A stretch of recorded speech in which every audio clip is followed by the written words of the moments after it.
Now on February 18, visiting the Utah Jazz, Larry Bird was one steal shy of having the NBA's first ever quadruple-double in regulation play. Have a listen to this astonishing stat line. 30 points, 12 rebounds, 10 assists, and 9 steals. The most extraordinary fact of all, he chose not to re-enter the game after being told of his stat line when he was subbed out during the third quarter. Boston won the game 110-94.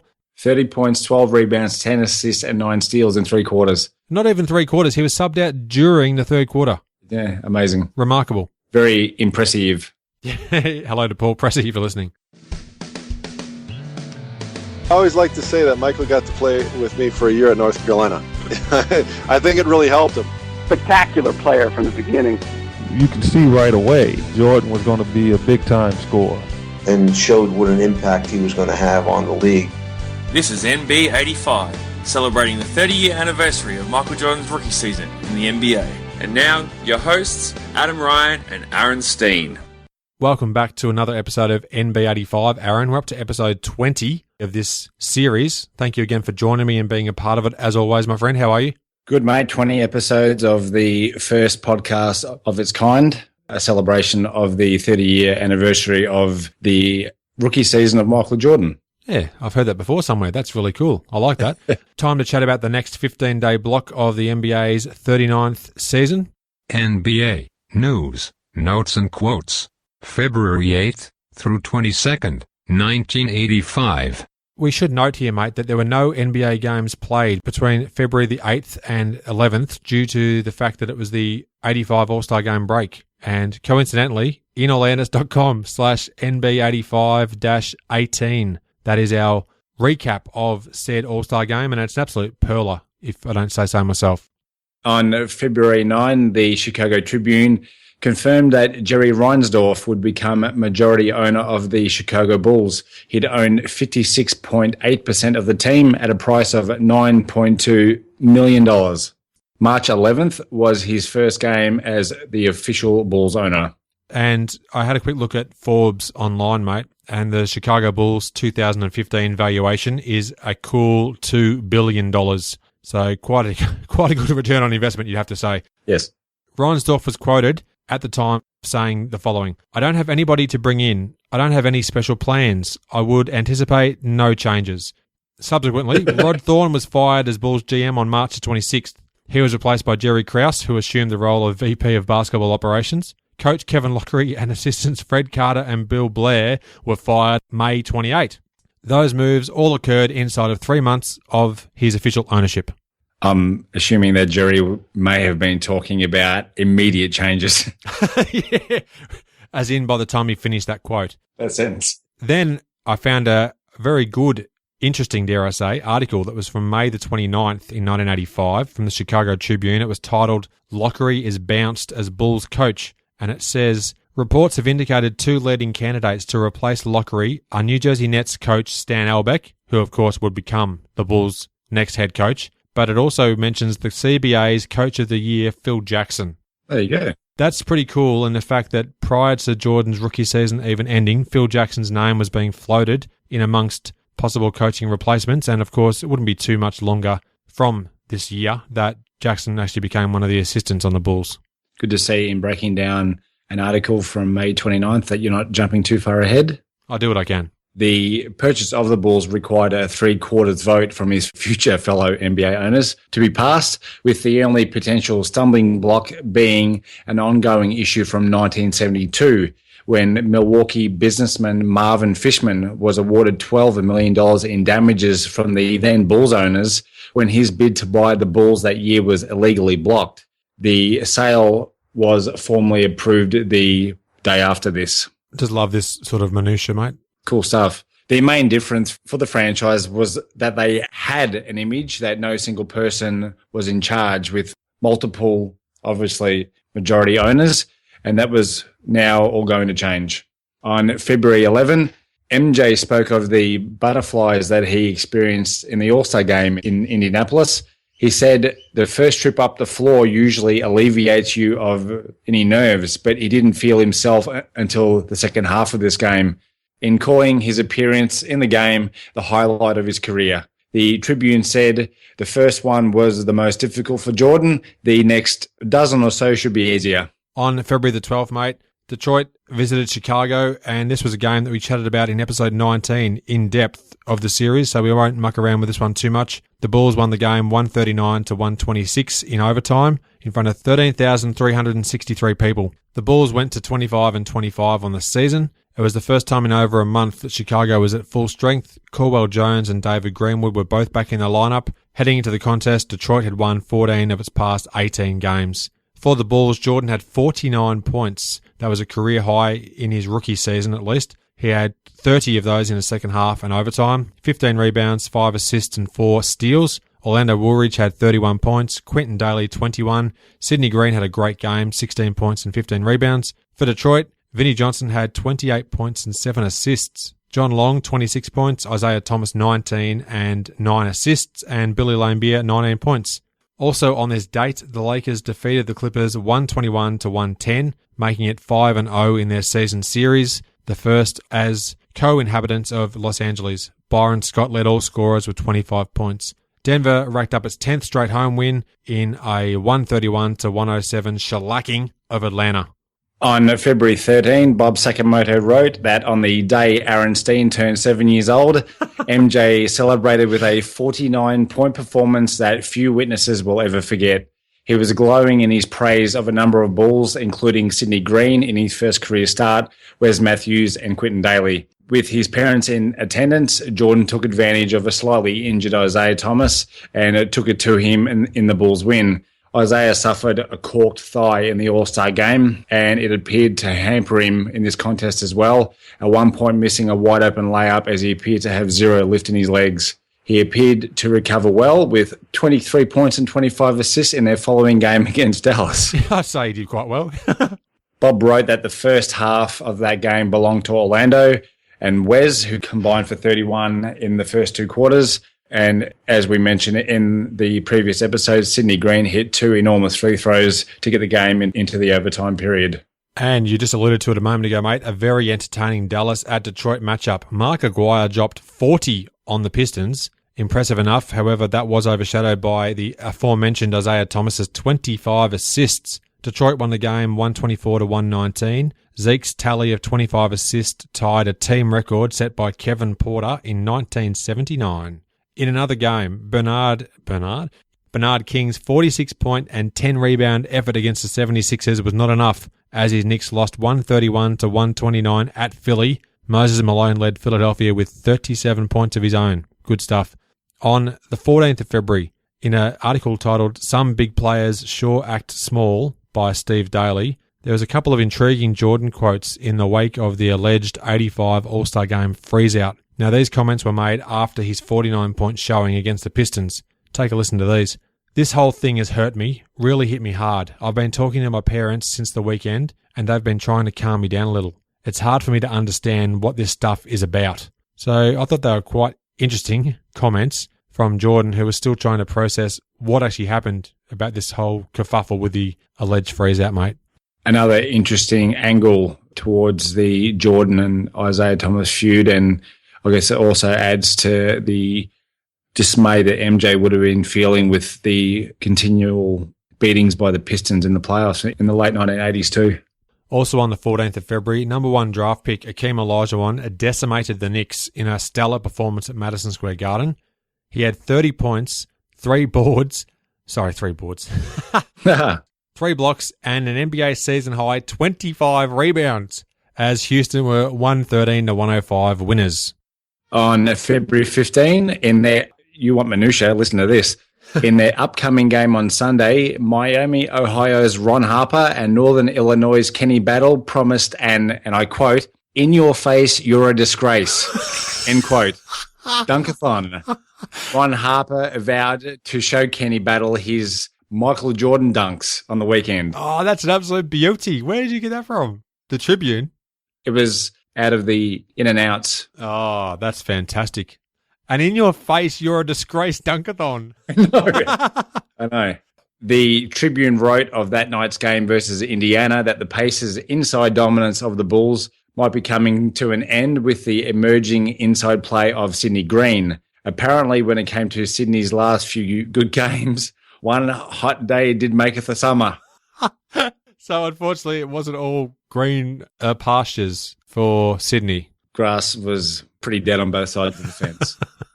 The article went on to talk about Green's tough upbringing in the Bronx and how that has translated to a tough guy demeanor in the pros. He got into plenty of fights on the playgrounds in New York City and was also now 2-0 in his NBA prize fights against teammate David Greenwood and Scott Hastings of the Atlanta Hawks. I remember that earlier in this series, we did chat about the Sydney Green versus David Greenwood stoush, and great to see that he got to mix it up as well with Scotty Hastings. Later that same day, of course, Indiana were playing at Chicago, and Chicago lost the game 114-96. Quite a disturbing scoreline, to say the least, at Chicago Stadium in front of a lowly 7,782 fans. The Bulls dropped below 500 to 25-26. Indiana snapped its 5-game losing streak, and from what I've read, when Tommy Edwards announced 2 minutes left in the game, it drew one of the largest cheers of the evening, which is never a good sign. For Chicago, Orlando Woolridge had 24 points, Jordan had 17, but also had 7 rebounds, 6 assists, 2 steals and 2 blocks, which you can't sneeze at, and Dave Corzine had 12 points and 7 rebounds. For Indiana, Herb Williams had a great game, 24 points. Steve Stepanovic had 23 points and 16 rebounds, if you don't mind, and Vern Fleming, 16 points.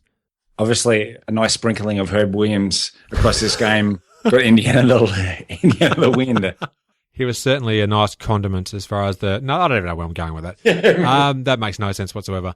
Also on the 15th, Cleveland upset Philadelphia 112-107 in Philly, registering their first win in the city of brotherly love in more than 9 years and 22 games played. Roy Hinson of Cleveland had 25 points and 8 rebounds, and he was ably assisted, pun intended, by John Bagley, who had 15 dimes. He also notched up 16 points and 8 rebounds for a near triple-double. Of the previous night's game in Chicago Stadium, with only 7,782 fans attending the game, Bob Sakamoto wrote that, and I quote, "All the no-shows figured there'd be no show," and they were right. And that's a good line there from Bob. A pacer 10-3 run to end the third and a 15-3 run to start the fourth broke the Bulls back. MJ, who went 8 for 20 on the game, scored only 3 points in the second half as the Bulls shot only 37% for the game.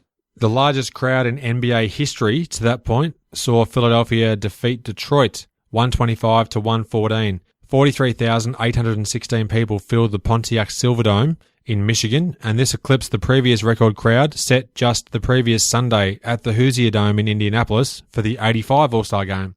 Sadly, an incident occurred with 47 seconds remaining in the game. Now, this is quite scary, to be honest. A fan threw a coin that hit referee Earl Strom on the side of his nose and then glanced off his left eye. Said Strom after the game, "In all my years of officiating, that has never happened to me." So that was quite strange and disturbing.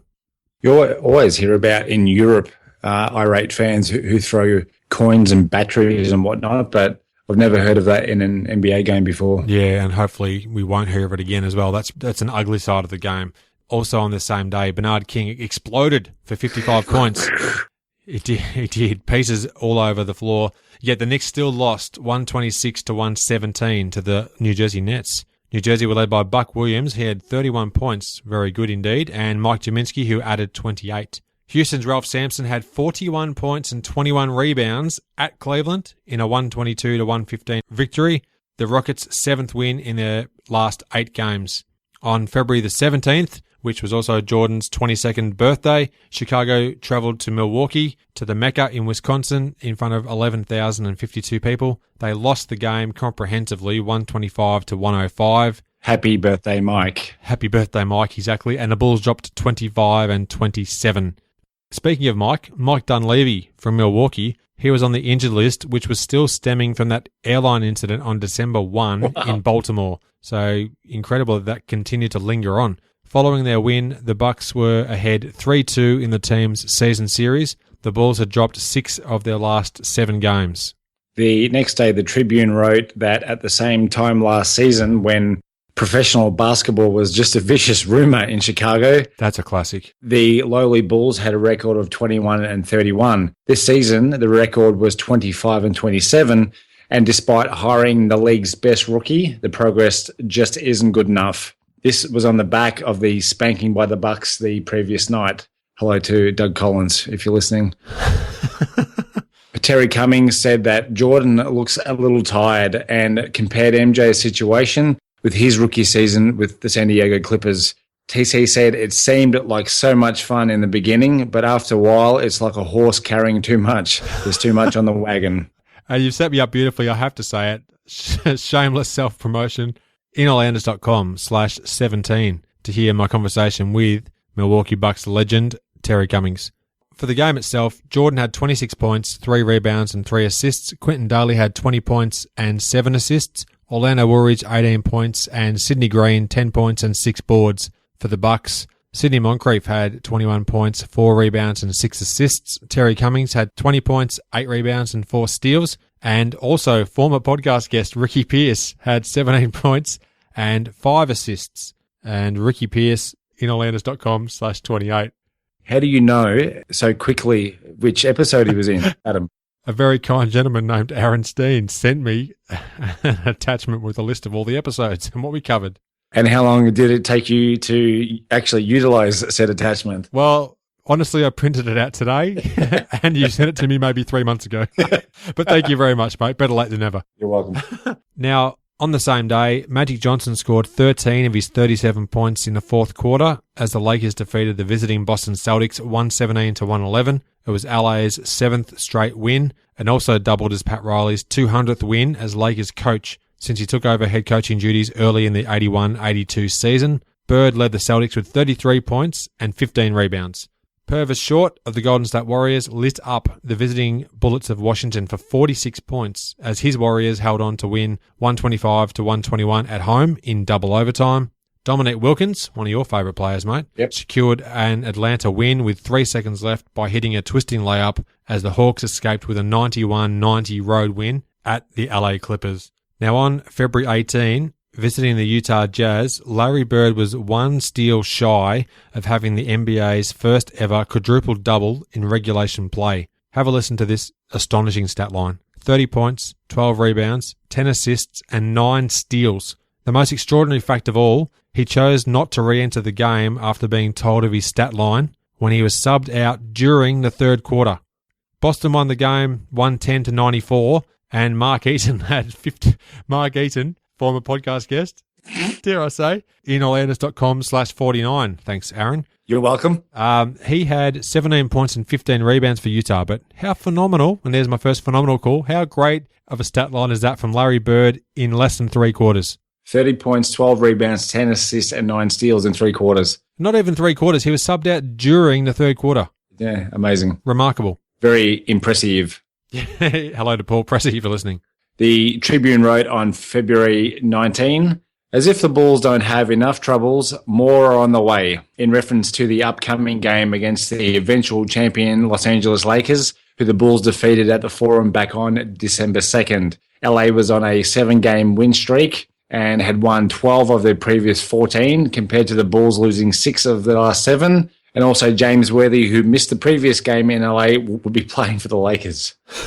Not great. True to form, the Lakers will win this match later that same day at Chicago, 127-117 in front of 19,052 people, a great crowd. The Bulls dropped to 25-28. This was the second and final meeting of the teams in the 85 season. Chicago defeated the Lakers in LA back on December 2. For Chicago, Orlando Woolridge had an absolute blinder of a game, 30 points and 9 rebounds. Quentin Daly, 26 points and 5 assists. Wes Matthews, 18 points. MJ tied his season low with 16, but had 6 rebounds and 8 assists. For the Lakers, Kareem Abdul-Jabbar, 27 points, 9 rebounds, 6 assists and 3 blocks. Incredible stuff. Byron Scott, 22 points. Magic Johnson, 20 points and 11 assists. And Michael Cooper had 19 points. Same day, Houston coach Bill Fitch was fined $3,000 and suspended 2 games for grabbing the whistle of referee Paul Mahalik. He protested a foul call from a February 16 game versus Cleveland. He was teed up and continued to complain and was given a second tee. That's when the whistle grab took place. Seattle's Tom Chambers was also suspended on the same day for his actions, allegedly pushing a referee after he was ejected during the Sonics' February 16 game versus Kansas City Kings. So a couple of interesting incidents there, mate. On February 20, the Tribune wrote that these Bulls played their best basketball in a while, but it wasn't good enough against the hottest team in pro basketball, wrote Bob Sakamoto. Wes Matthews missed 2 wide-open jumpers down the stretch, and the Lakers fed Kareem, leading to the Lakers' 8th straight win. The Lakers ended the first half on a 13-2 run and shot 65% on the game from the field to take a 73-63 halftime lead. That's a full game now in some 2015 games. As you mentioned, MJ matched his season low with 16 points. And again, according to the article attached to the game, had foul trouble in picking up his 5th foul early in the last quarter. The article spoke of the teams below the Bulls in the standings who were eyeing their playoff spot. Quentin Daly said that he doesn't think that they would duplicate the fate of the previous season when they went 6-26 in their last 32 games of the 84 season. That's horrendous.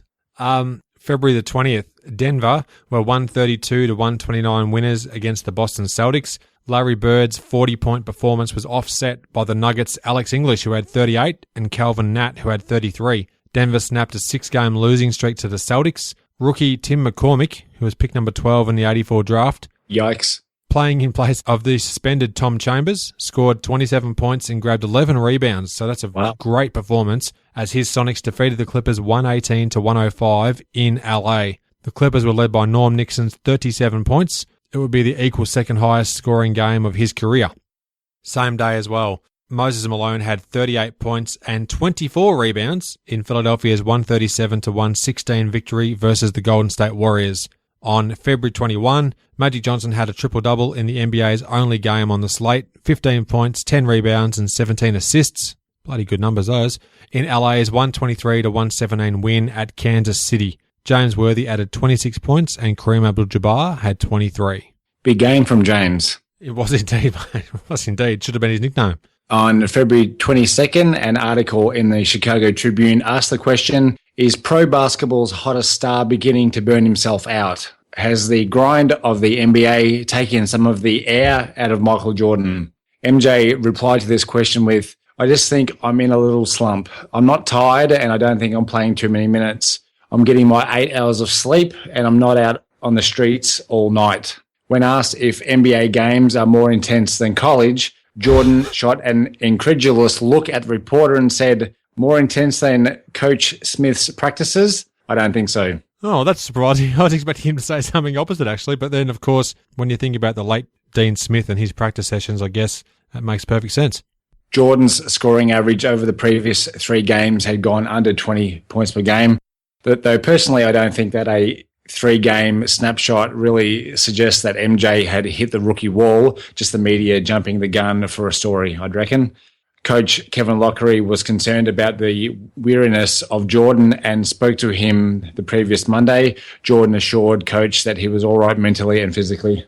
That day, the Bulls did play the Boston Celtics at Hartford in Connecticut at the Civic Center in front of 15,685 fans. The Bulls lost again. They were 25-29 on the season. It was 115-105. Boston took the win. A game day preview read, and you actually read parts from that, Michael Jordan hopes to emerge from a 3-game slump. Now, for some perspective, you did mention he was under 20 points a game in that 3 games.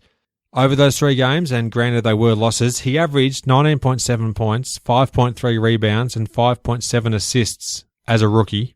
Perspective, people. This was Chicago's 11th consecutive loss on the road, so that's not very good at all. Stats from this game, Jordan had 26 points, 4 rebounds, 7 assists and 3 steals. Orlando Woolridge and Dave Corzine had 18 points apiece. For the Celtics, Bird had 34 points, 8 rebounds and 5 assists. Kevin McHale had 24 points, 11 rebounds and 6 assists. And Robert the Chief Parrish had 23 points and 11 rebounds. And one for the Minutiae Hall of Fame. Juwan Oldham and Sidney Green missed the flight to Hartford and were fined. Lockery said that there will be no disciplinary action as traffic going to O'Hare Airport was really bad.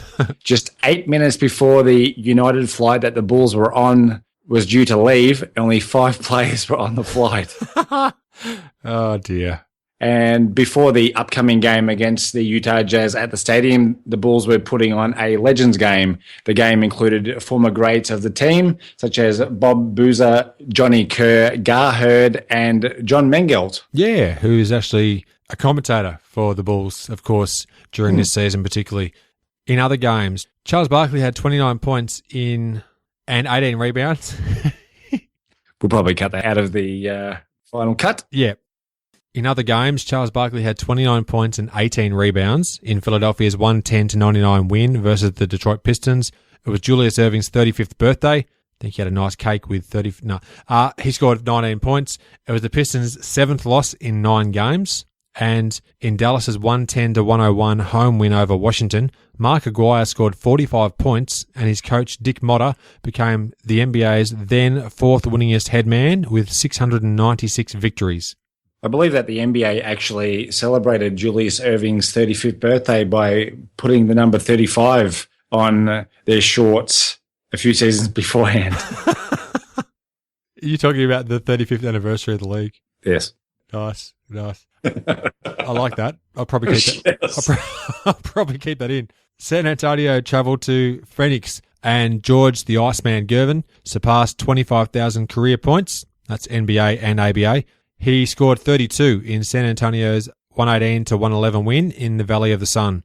Houston's John Lucas, who was dismissed from the Rockets 2 months earlier due to a positive drug test, played in his first game back following suspension. I initially thought he was actually fired, but they must have reworked the deal. He had recently signed an amended contract, I've answered my own question, that stated he must remain clean or lose a substantial amount of future earnings. Good work, Adam. How to get over to you, mate? The NBA Player of the Week, there was only one awarded during this time frame due to the NBA All-Star break, the week of February 17. Irvin Johnson of the LA Lakers, 27.7 points and 13.6 assists as the Lakers went 3-0, including a 37-point explosion from the Magic Man against the Celtics on the 17th of February.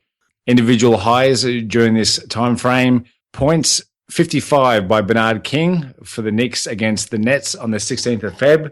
It was his second highest scoring game of the season after his 60-point explosion.